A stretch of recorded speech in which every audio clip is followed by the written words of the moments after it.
I'm here with a couple of legends. I hope I'm saying that with the appropriate sense of awe and reverence that these two legends have earned. Very few players are as well known, well respected, and well liked as these guys. Carl Haworth and Drew Beckie are with us. Guys, great to see you. It's great to meet you face to face. How are you guys doing? Great to be here. Thanks for having us on, Josh. Yeah, thanks a lot, Josh. Yeah, we're doing well. Just finished training, so we're a little tired. All right, on. So let's get right into it. So as we speak, Atletico Ottawa is top of the table, and I'd love to get your thoughts, right off the bat on just how you feel about how the season has gone so far. Yeah, I don't think we can really argue with anything at this point. We started really strong, a couple of bumps along the way, but I think first and foremost, what we've been able to do is kind of establish an identity as a team, and implement sort of a successful team culture that everyone can get behind. And, it shows our lineup changes week in and week out. Formation changes quite frequently, personnel changes, and we're still able to play the certain, level or brand of football that we've done all season. So huge credit to the staff, whether it's the technical staff or front office of bringing in these kind of guys and bringing in coaches to implement that. Drew, if you had anything else to add on that. I think that summarizes it really well. We started in Spain and we did a lot of work there. We had to do a lot of work, and we did. I think it was double days for a month straight, and hard on the bodies, but it was good to, as Carl said, implement an identity. That's the first step in a foundation, and it's easy to forget we're only 6 months into this project, and we want success to happen right now. We're seeing some success, but can you sustain that success? And that's what we're working on right now. Okay. Now you guys have a history with the city. Drew, you had spells with the Fury, both with the PDL and the NASL. And I mean, Carl, you were with the Fury for its entire professional existence. Mr. Fury, right here. And now you're back with Ottawa with Atletico. So you guys have kind of a neat perspective on the pro sport in Ottawa that not many people have. So something fans in Ottawa, like they always talk about as like the benchmark, right? Is the Fury of 2015. And as good as that team was, I think what they mean usually when they talk about it is that one game, like the semifinal against Minnesota, that put you guys through to the soccer bowl, with that dramatic goal with Tommy Heineman. So that was a soccer moment that Ottawa has never, like, we never had that before, and we haven't gotten back to those heights. And I want to get your thoughts on what are your memories of that game, and are they still vivid, or are they kind of like a blur now? I remember it quite well. It was snowing to start the game. It was quite cold. That ball that Cine played over the top, I think, to Heineman, and the way he finished it on pretty sure it was left-footed kind of half volley. That sounds right, yeah. Far post. I was right behind him when he did that, and the celebrations were chaos. The close to 10,000 fans there in the stadium. It really was kind of peak performance from probably the on-field performance, and then also the fans. The way they got behind that team then. Not just in the moment, but leading up to the playoffs. We went on a really good run going into the playoffs, and the fans got right behind us and really urged us on and pushed us to those next heights. Really, really clear moments of that, being right behind Tommy when he struck that goal and seeing the whole crowd just erupt was a pretty special moment. Yeah, I echo that. I remember Tommy scoring, and I think he was cramping he had a groin cramp, and so his celebration was he was hobbling behind the back net there. And Carl was running after him. That was really exciting. So that's what I remember. I think I was warming up at that time, so they came and celebrated with us. And yeah, just exciting. The roar of the crowd when that happened. It'd be really nice to replicate that again. Well, yeah. So like I said, you're back in Ottawa now, and I think it's fair to say that this is the best professional team that we've seen since 2015. So you're trying to get back to those heights. Can you tell us, for each of you, how did it work for both of you coming back to Ottawa? How did that happen for each of you? Drew, you want to go first? I guess you came back before I did. Sure. I was in a strange moment. I was in between clubs. I had an offer to go somewhere that I was excited about, and it fell through. And so funny enough, I got a direct message on my Instagram from the club. So that's a funny funny caveat of Okay. that. And I spoke to Fernando on the phone, and he was really excited about the project, and told me all about Atletico Madrid and the founding of the club, what their projections were, what their goals were, and he was really ambitious. And I said, well, I want to, go back to Canada again. Do I want to not start over? That's not the right word, but rebuild another project because we've done that a lot. Carl's done the same thing. And you get to be older and you say, where's my niche? And that's kind of been my niche in the career is starting with new clubs and starting new projects and helping them get off the ground. So I said, all right, this is one of the few options I have at the moment. What do I want to go back to USL? No. Do I want to, do other things? So this was really exciting, and I knew it was going to be something that was for the long term, and it's worked out great so far. Yeah, last year was a bit of a hurdle, but you got to go through those things to get to where we are today, and I'm glad Carl's back to help with that. Thank God. Yeah, for me, it was, I guess the way my time in Ottawa ended initially was, it was a pretty sad moment, I think, obviously personally and for the city as well to see soccer come so far over those 6 years with Fury, NASL, USL, the fan base that we developed and maintained throughout that time. Kind of seeing that all go out the window with, sitting there in that press conference when they're breaking the news that the club's folding and they're selling the club to another USL franchise, and not really seeing a path forward for soccer in Ottawa professionally. It was tough.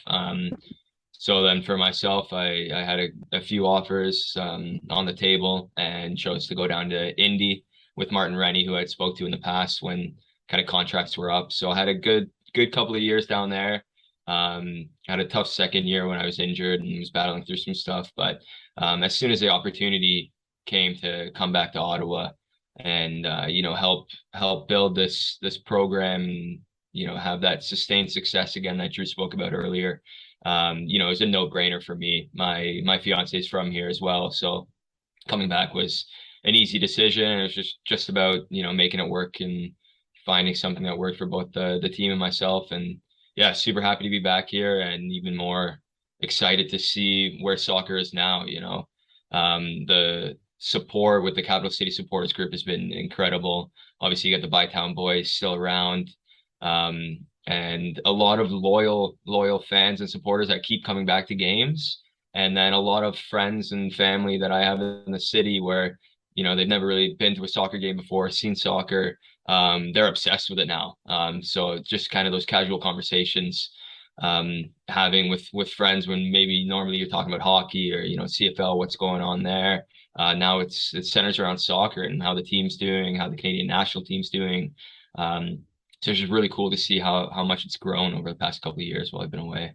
I want to touch on a point that Drew made, just about how, I think when there's a project, whether it's like a new club or maybe like a rebuilding club, people often think, oh, it's a hard job for the coaches, but it sounds like it's actually taxing, for the players to go into that situation too. Is it actually harder, to go into, a project where you're building something rather than, hop into a club where there's an established culture and you're kind of joining a ride that's in progress?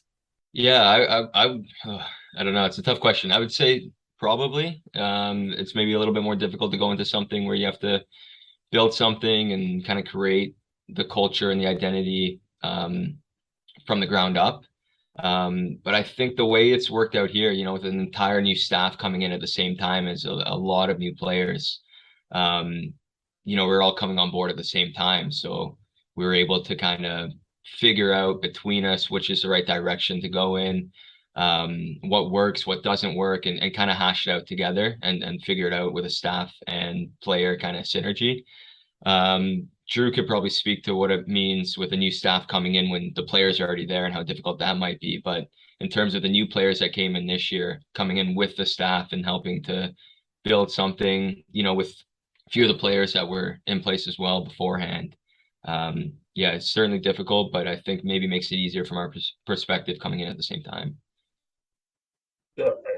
Arguably, it's the same as any kind of business. If there's a a takeover business and there's a new boss, there's new rules in town, there's different things, there's an adaptation period that you go through. And because we have so many new players and staff, it was a little bit different than maybe other projects because we were starting all together.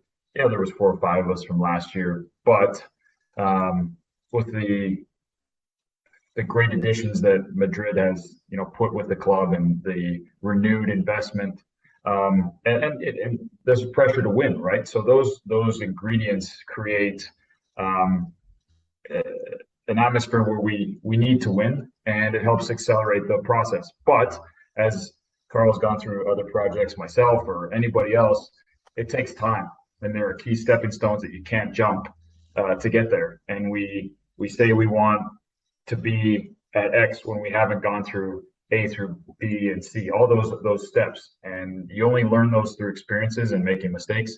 What I do credit the club is that they really listen to the players and what maybe we need. And some of the older guys are saying, well, from a player's perspective, this wouldn't be great because of X, Y, and Z. And they're listening to that, and it's really paying dividends on the field towards our success. And if you said today we'd be in this position after how many games we played now? We have 8 left, I think, after 20 games. 21 games. 21 games. It's we take it. We take it, obviously. And did I have those expectations? Yeah, probably, to be in this position. But was it a reality? I didn't know when we started this project. But with Carlos and the staff and the amount of people we have to succeed, it really is impressive. Okay. So the reality is that Atletico Ottawa is a brand new club, but for fans, it feels a bit weird because the city actually wasn't without a club for more than a few months. So from your perspectives, does Atletico feel like a continuation of the Fury, or like a continuation of the legacy of the Fury, or does it feel like, no, like that was the Fury and like this is Atleti, and they feel like very much separate clubs? Yeah, I'd say it certainly feels like separate clubs. But I look at it as kind of a continuation of growing the soccer landscape within Ottawa. From going away and coming back, and I'm sure Drew being away for a few more years and coming back, seeing some of those same fans that we had out at Algonquin College back in the PDL days that are still out here, supported the Fury all through the different league changes, supporting now Atletico Ottawa. It's the same people and supporters that are in and around the city, in and around the team.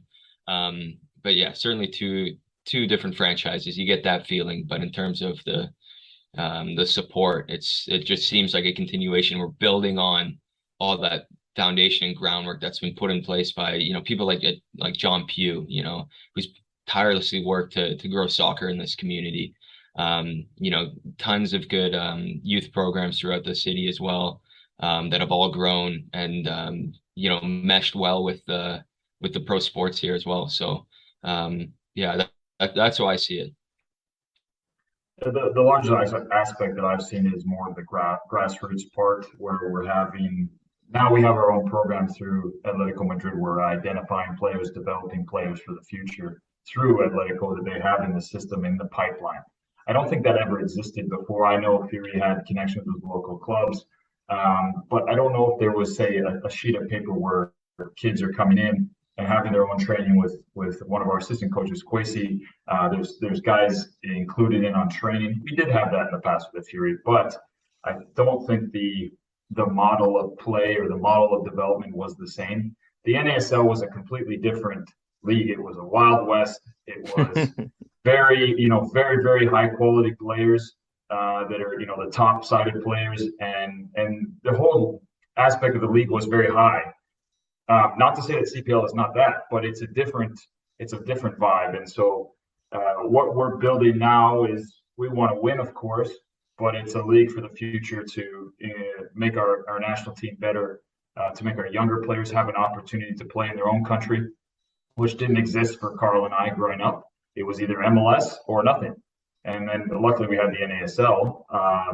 But at the time, these kids can have a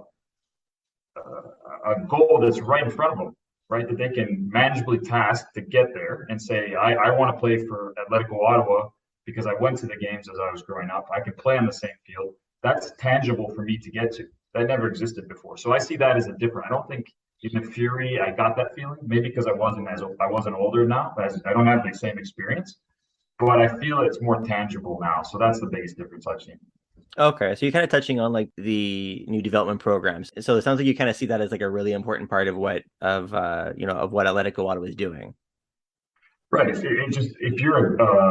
you're 14, 15, 16, and you're a top player in the Ottawa area, you're going to be known to Atletico Ottawa. Whereas I don't know if I felt that way with Fury. With having Okay. Antoine Copeland come in, that was great. That's a great success story, and he's going to continue to be a great player. But now we're building for the future where there's okay. If I don't, maybe Atletico Ottawa doesn't have me in, I can go to Halifax, or I can go to Winnipeg, or I can go out to Victoria. There's tangible like goals ready right in front of you that you can achieve that I didn't see when I was that age. It wasn't. I didn't see a pathway. Now there's a pathway. Okay. So I did receive a few fan questions that I'll sprinkle in here and there. And one was, you both came back to Atletico Ottawa, but that also meant joining a new league in the CPL. So if there was one thing you could change about the league, what would that be? And you can't say the quality of the officiating because I don't want you to get fined. So I'll say it and you guys can say something else. You got something? I gotta think for a sec. Yeah, that's a great question. Change about the league. Ooh, I was gonna say if it could be more accessible to watch games throughout the country. I know that kind of goes against the whole one soccer thing, and I get that, but that's probably the biggest complaint that I've seen out there from supporters is that it's kind of behind a paywall, and for sports to really grow and excel in this country, I think once it's broadcasted, coast to coast, every province, every local market, and it's just more accessible to watch. I think then you'd really, really see like people buying in, adopting soccer as their sport, and kind of really taking that to that next level. Not to say that One Soccer doesn't do a good job, because I think the branding and the production quality that they do is fantastic. It's better than anything I've experienced. So it's no, hit against them. It's just making it a little bit more accessible to the casual viewer. That'd be my thing. Yeah, I agree with that sense that the marketing the league, and when everybody gets up in the morning, myself included, I'll throw TSN on, and there's highlights of the games that were the night before.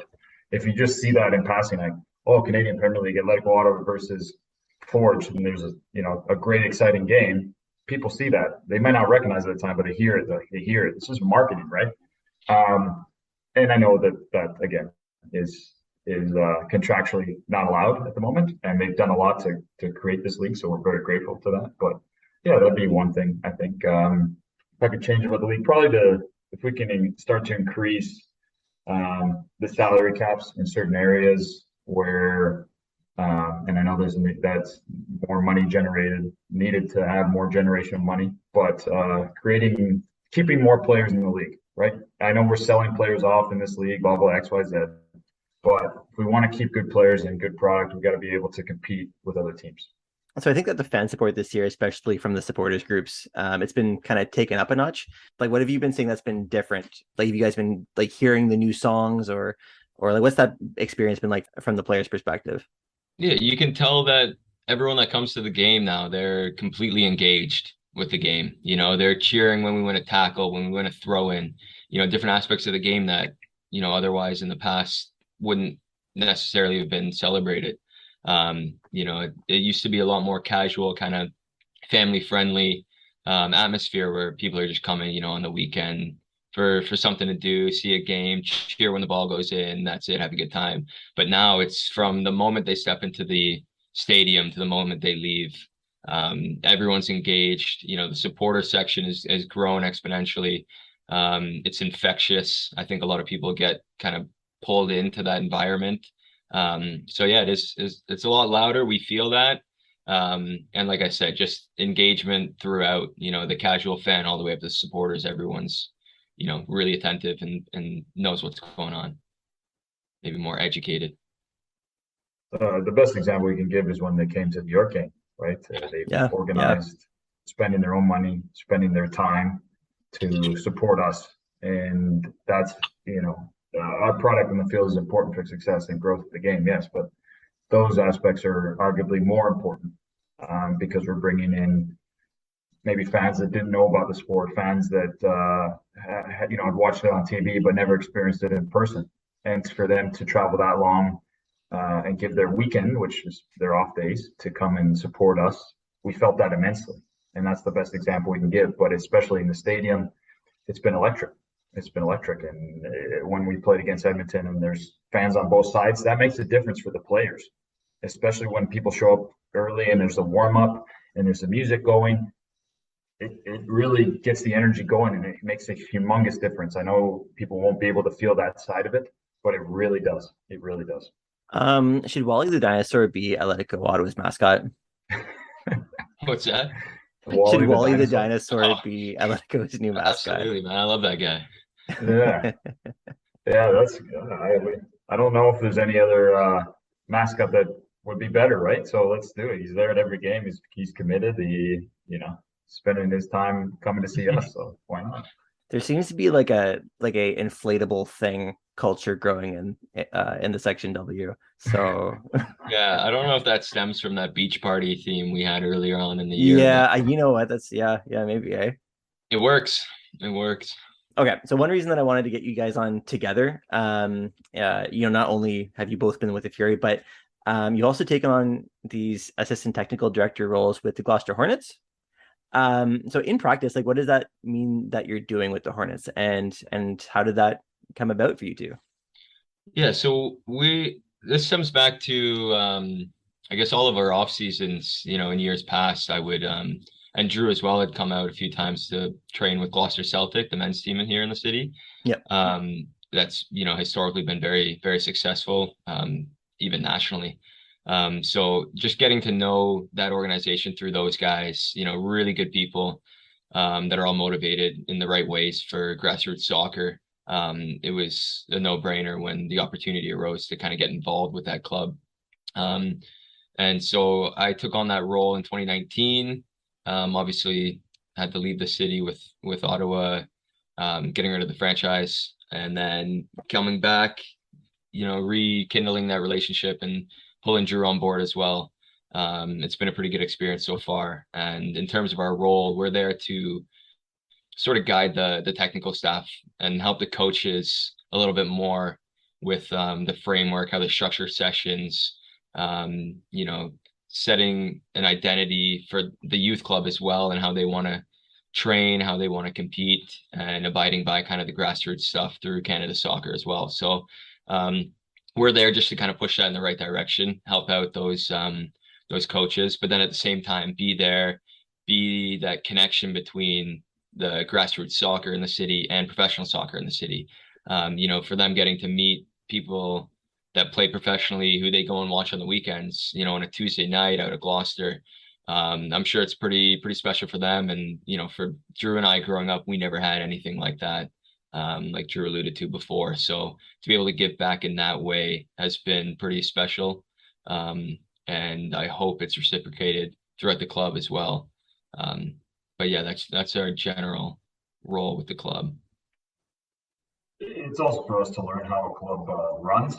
On the financial side, on the organization side, and we're also doing training sessions through Session Planner.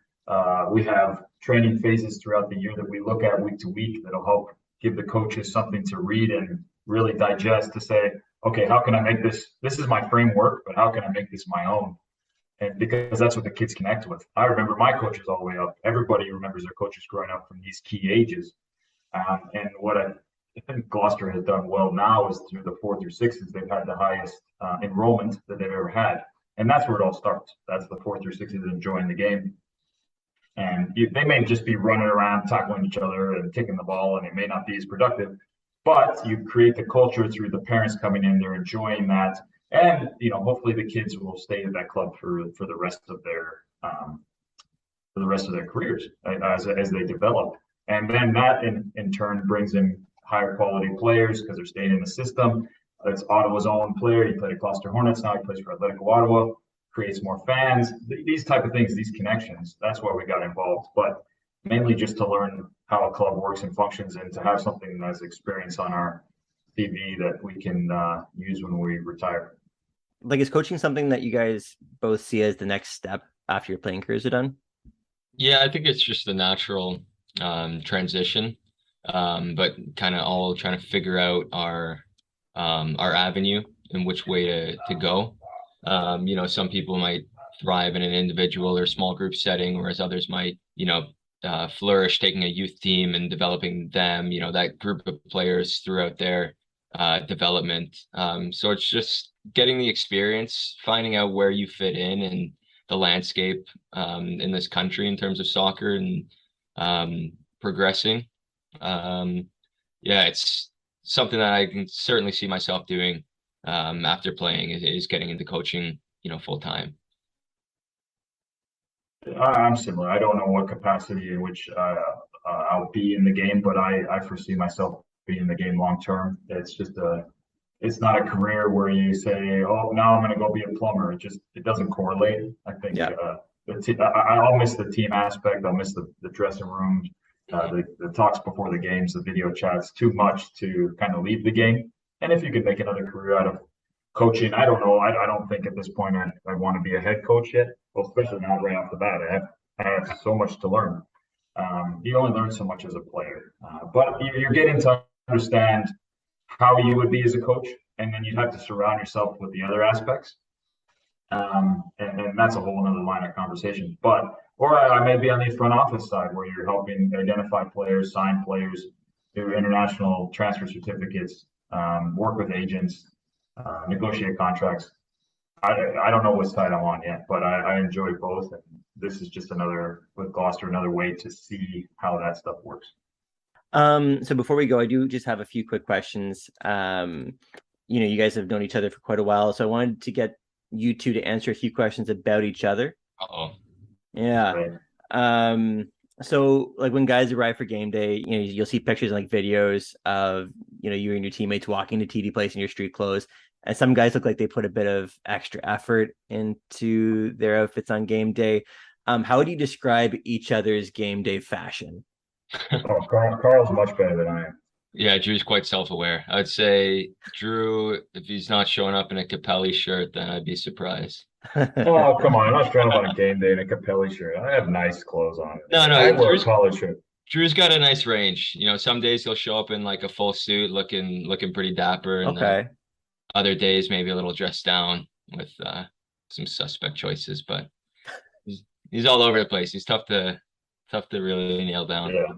Carl's more business casual or not so. What's the next level right below? He's got the style with the nice tennis shoes and the smart casual. Yeah, smart casual there with the jeans and a cool T-shirt that I wouldn't know where to get. So that's but yeah, my range of clothing is not his is more specific.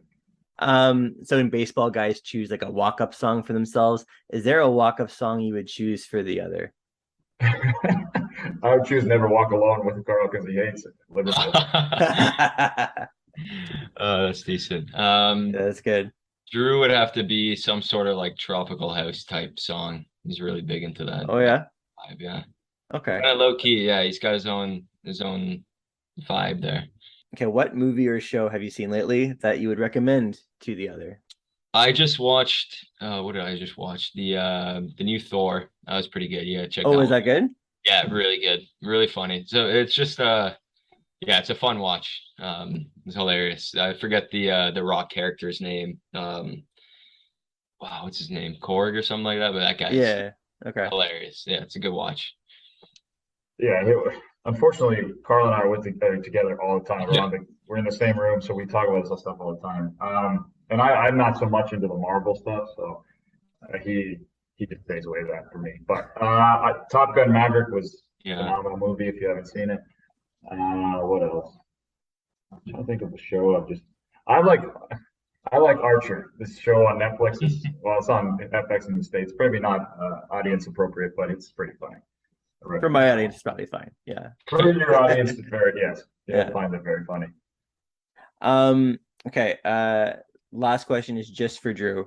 Who sends the better cross, Carl or Janine? I can't compete with that. Carl. Oh, wow. Okay. But he's got how many assists you got off crosses this year? Yeah, get him out. Yeah. Probably not as many as your sister, but I'll take Yeah, it. you did. Yeah. I'll take it. No, I love Janine. Totally. That's I recency just don't bias. like when the men and women's game is compared. It's totally different. I love both sports. But it's just it's hard to compare the games that way. Yeah, I think for men, you got to put it such in a pinpoint area. Not to say that you don't have to in the women's game, but the athleticism makes it harder in the men's game. And sometimes that turf is very, very dry. And so you have to adjust for that. And Carl's adjusted well. So based on where I've been around more often, I have to say Carl for now. All right. Make sure Janine sees this then. Yeah. This will be a source of controversy at Thanksgiving dinner, I think. That's right. Yeah. All right. Oh, well, that's all the questions I got for you. I'll say it again. Thanks to the legendary Carl Haworth and the legendary Drew Beckie for joining. Any message you want to give to Atletico Ottawa fans before I let you go? No, I mean, we just got to thank them for their efforts all year. The support's been incredible. We truly feel that it really does help. Tough moments and tough games, we hear them behind us. It really pushes us on, and we look forward to seeing them out this weekend. Yeah, we're not done yet. We haven't achieved what we want to yet, and we need them more than ever to achieve that.